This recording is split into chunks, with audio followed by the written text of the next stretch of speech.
اللہ الرحمن الرحیم۔ ناظرین، آج کا تیسرا ویلاگ پیج ہے 459۔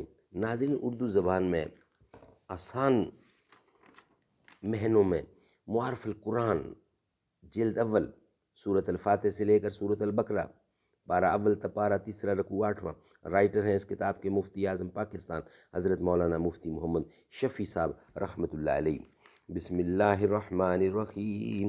الحمد للہ وکفیٰ والسلام علی عبادہ الذین اصطفیٰ۔ قال النبی صلی اللہ علیہ وسلم خیرکم من تعلم القرآن وعلمہ۔ بہترین لوگ وہ ہیں جو خود بھی قرآن پڑھیں اور دوسروں کو پڑھائیں۔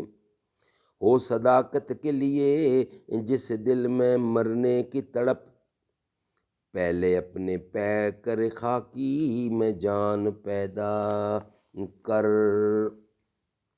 اس کے علاوہ اشارہ اس طرف بھی ہو سکتا ہے کہ جب ایک شخص دوسرے شخص کے مال میں کوئی ناجائز تصرف کرتا ہے تو اس کا فطری نتیجہ یہ ہے کہ اگر یہ رسم چل پڑی تو دوسرے اس کے مال میں ایسا ہی تصرف کریں گے۔ اس حیثیت سے کسی شخص کے مال میں ناجائز تصرف در حقیقت اپنے مال میں ناجائز تصرف کے لیے راستہ ہموار کرنا ہے۔ غور کیجئے، اشیاء ضرورت میں ملاوٹ کی رسم چل جائے، کوئی گھی میں تیل یا چربی ملا کر زائد پیسے حاصل کرے تو اس کو جب دودھ خریدنے کی ضرورت پڑے گی، دودھ والا اس میں پانی ملا کر دے گا۔ مسالہ کی ضرورت ہوگی، اس میں ملاوٹ ہوگی۔ دوا کی ضرورت ہوگی، اس میں بھی یہی منظر سامنے آئے گا۔ تو جتنے پیسے ایک شخص نے ملاوٹ کر کے زائد حاصل کر لیے، دوسرا آدمی وہ پیسے اس کی جیب سے نکال لیتا ہے، اسی طرح دوسرے کے پیسے تیسرا نکال لیتا ہے۔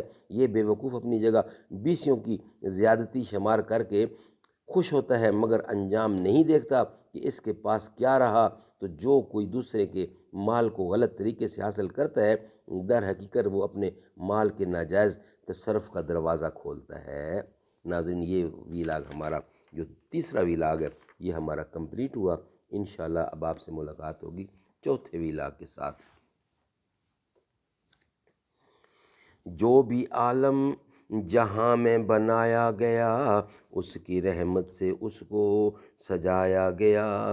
کس لیے حشر کا ڈر ہو قاسم مجھے، میرا آقا ہے وہ، میرا مولا ہے وہ، جس کے قدموں میں جنت بنائی گئی، جس کے ہاتھوں میں کوثر لٹایا گیا۔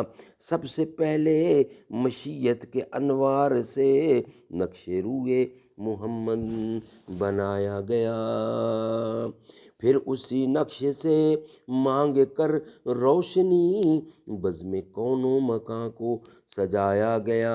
وہ محمد بھی، احمد بھی، محبود بھی طاہراً امیوں میں اٹھایا گیا۔